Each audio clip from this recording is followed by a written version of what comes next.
This is Catch 22 Minutes.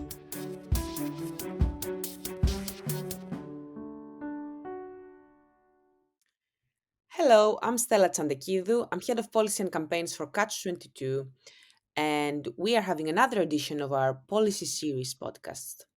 Today, we will be focusing on AI, particularly using AI to improve public services and the hiring process, the challenges, the dangers, and of course, the opportunities.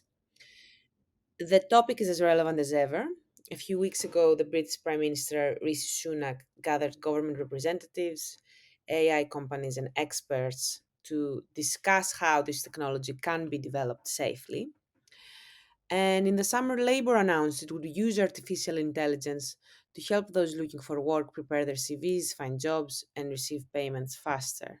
Since then, Keir Starmer, the Labour leader, has regularly mentioned AI use in other policy areas.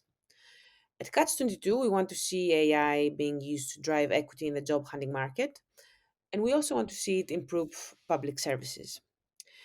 With me today to discuss all that is Rachel Coldicutt, Executive Director of Careful Trouble, and Magid El-Amin, Director of Evidence and Insight at Catch 22. Rachel first, and then Magid. Would you like to introduce yourselves? Yeah, hi, I'm Rachel. I've been working in technology for nearly 30 years now, both in R&D and policy making. And I run a research and foresight studio, and we do lots of work around AI governance and helping people and organizations to understand how best to either use or not use AI. Amazing. And Magid? Hi, yes, I'm Magid. I'm the Director of Evidence and Insight at Catch 22. I've been in the third sector for just over 12 to 30, well, just over 12 years. And my job is all about how we can use the sort of latest, best in class techniques and tools to provide the best kind of services for our service users. Amazing. Thank you both. So, to set the scene a bit, could you tell me how is AI currently used to make automated decisions within public service delivery? Obviously, people know that AI is becoming more and more ubiquitous. Obviously, we see it used in the private sector a lot. A lot of people have started using ChatGPT. We hear of a lot of people who use it for their day to day job. But often, when we think about public services, we think that they haven't developed as fast, they are lagging behind the private sector. So, Rachel, would you like to start and give me a few examples of where we see it being used and how we can use maybe use it further? Firstly, it's important to think about what AI is, and it tends to be used as a term that captures lots of different things. And so it captures a number of different kinds of technologies that would be everything from an automated decision about you to, for instance, maybe a facial recognition to identify you. And so I think it's important to think about AI as having been made up of data, decisions, and then the ways it's rolled out. And in terms of the public services we have now, a lot of the time it is used to try and save money, very often around the more complicated things that happen. So I always think that you're really better off automating the easy things that you really understand. But what tends to happen, for instance, is you get automation popping up in the justice system, for instance, to help judges decide whether or not people ought to be eligible for probation. You see it used at borders to help assess the entry claims for people. It's used in the Department of Work and pensions to look at the bank accounts of people who are beneficiaries. And so actually there's a whole load of other ways it can be used that it isn't always used for. but probably the most well known is in healthcare, where actually there are extraordinary leaps ahead in terms of research around the scans and imaging and that kind of thing. So I think we can see that it's like very broad and means lots of different things in different settings. And in healthcare, you're saying we haven't done that yet. There is a lot of scope to use AI, but we haven't yet started using it. There's a lot of scope to use AI, but I think this is a difficult question, right? There's in terms of a lot of the ways it is used are maybe not in the best ways. Hmm. That can be because the incentives are set up to use it to save money rather than to deliver better services. So, what would be a good protocol for establishing which decisions can or should be automated? And do you have any suggestions for how we change the incentive? Does this have to do with political motivation, I guess, which might not be there?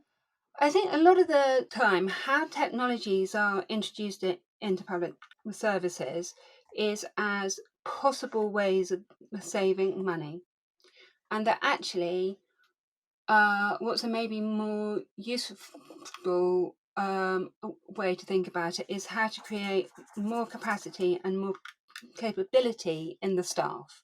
So, for instance, can you automate things like journey planning to make sure that people are moving around in more efficient ways, say, as opposed to automating who is considered for social care or not? So, I would say the important things to be thinking about are automating the easy things that people understand that can be picked apart really easily and interrogated, and so that when things go wrong, everyone can see. Because the thing that often happens is the ways things can go wrong in an individual's life are not always apparent to the system as a whole. I have a question, and Majda will bring you in just a moment, but I have a specific question on what Rachel has been talking about just now, which is the difference between using AI to make a service better as opposed to using AI to make a service cheaper. Doesn't making a service better also save money in the long term? Well, it ought to. And so, for instance, I did a piece of work in 2016 for the Secretary of State for Health, looking at how technologies might be brought into end of life care.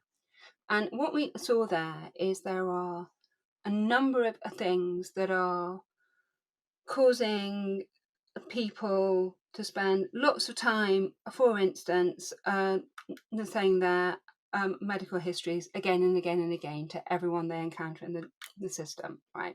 So automating that kind of thing is extremely hard to do in a way that looks after people's privacy, that is accurate, that meets everyone's needs. But the idea is, if you're able to automate those kinds of things, you get more space in the system for clinical staff to be listening and acting and caring for people. There's more time for the people who are receiving care to be looking after themselves and not constantly administering their appointments. But the problem is that those kinds of projects are long and expensive and take a long time, right? And so what tends to happen is people look at their budgets within a year, they want to make a saving or they have a capex, and they say, right, we have X amount of money to invest now and we want it to deliver return in the next 8 months and 9 months, not in the next year or two or three. And so really it's thinking about what the long-term opportunities of automating are, rather than always looking to speed everything up here and now. Yeah, which is a recurring problem in politics because obviously elections run in 4-year cycles. So there is a question about motivating politicians. Magid, if I could bring you in. So you work for Catch 22. We are a big government service provider. We're obviously looking at AI to improve our services. What are your thoughts on using AI to improve public services? Well, I think from our perspective, there's less of a money pressure because our portfolio of services is a mix of um, contracts that are delivered on behalf of the commissioner, be that local authority or central government, and some are purely from a charitable perspective. So there's less of a money pressure, but there is a need to demonstrate efficiency, and I think there's a need to demonstrate quality. So for example, one or two of the use cases we're considering is um, one of the services we have is a food bank, and so what we'd like to understand quite quickly is the level of dependency on that food bank within the clientele that use it. And that's not with the aim of reducing that dependency. It's actually with the aim of providing support that's outside of the food bank. So the basic question we're sort of positing to ourselves is, can we understand quite quickly who is using the food bank and what other services they might want to use, say financial advice, housing advice, migration advice. Maybe they're awaiting kind of an asylum application. We'll then try and intervene appropriately at the right time, using the food bank as the entry point, but then provide them access to other services that are beyond that. And if we can recognize that early, it means we recognize dependency on that service much, much earlier. So that's much less about money. It's much more about supporting those we engage with. And another one of our use cases might be within the employability sphere. So what is it that leads to someone sustaining a job beyond 6 months, beyond 12 months? Is it just the quality of the role? Is it more likely to be the fact that their other areas of their life are much more stable? Their housing is stable, their family situation is stable, their educational training is stable. And actually, if we can affect those other things, maybe their chance of sustaining a career that we place them into is much, much stronger, right? So, yeah, okay, we might turn around to a commissioner and say, we have performed this well on these contracts. And that's down to some of the work we've done, absolutely. But for us, fundamentally, it's about how good of a service can we provide the end user. So for us, the pressure is much less on money. And could you say a bit more about using AI in the hiring process? Obviously, we are focusing on public services today, but could you tell me a bit more about how you think we can use AI to improve the hiring process for service users for the service for people who usually come to our services, but also what are the dangers? Yeah, I think just to echo what Rachel has said, a lot of kind of AI use, whether that's kind of private or public, will be on automating on saving money, ostensibly anyway. And so when it comes to a hiring process, the sort of classic quote unquote pain point is the number of applications. So you want to sieve through the number of applications quite quickly. And there can sometimes be quite a laissez-faire attitude to that. Okay, if you miss a few good people, but you reduce the bulk down to a lower number of good applicants or good candidates, then that's okay to do. Now that will always affect our particular cohort of service users who might have had a particularly extended break from work, who might have a need for flexible working because of family or caring commitments, who might be first-time entrants into the job market, who might not have gone to kind of established or well-known schools or universities. So just those three groups of people will be unfairly biased when having to come across an automated decision-making algorithm for a hiring process. So, for example, one or two of the big job aggregators will sift through your CV, and if you've got any particularly long, you define how long is a break in your career, that's flagged as kind of a negative thing. Obviously, you could have had a break in your career because you've gone traveling, or because you decided to live out of the country, or you had a kid, or whatever it might be. Of course, you banish and remove all context and meaning, and you just say, right, long break is bad, short break is good, or no break at all is even better, without any kind of context to that. So that's where some of the negative points are. And there is some work within our employability hub to work with with large companies who kind of use these algorithms to get them to understand what some of the barriers, intended or otherwise, might be. Um, but then also in some of our work, it's with service users to understand, what algorithms might look for, and how to appropriately address some of the issues that they flag up.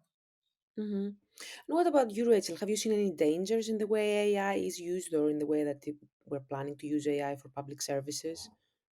Yeah, so I think the main thing really to be thinking about is whether the data we have about people is fit for purpose and whether it's contextual. So, one of the things that we definitely know is that a lot of the times when data is collected, it only tells a tiny part of the story about a person or a situation or the context.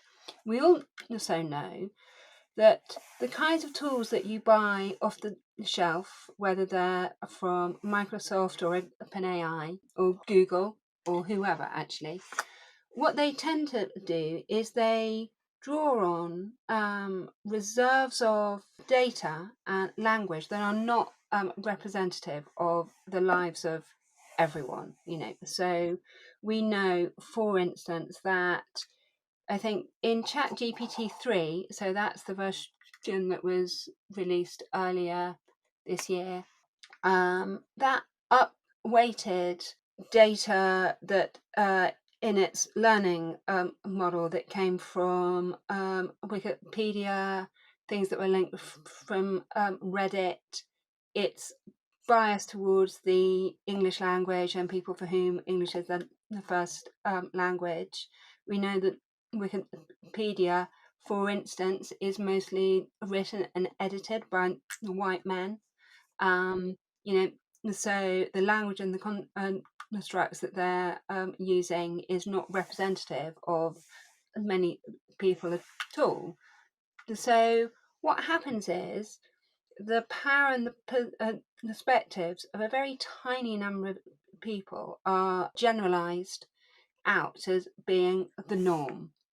And I think this is very problematic when we're thinking about making important decisions about people that may change their lives.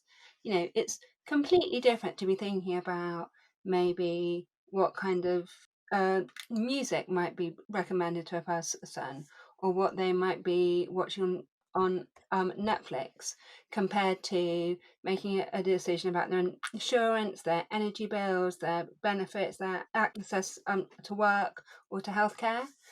And so I think I would say we need to think of AI as a set of tools that we use and that they're not ready to be things that replace us.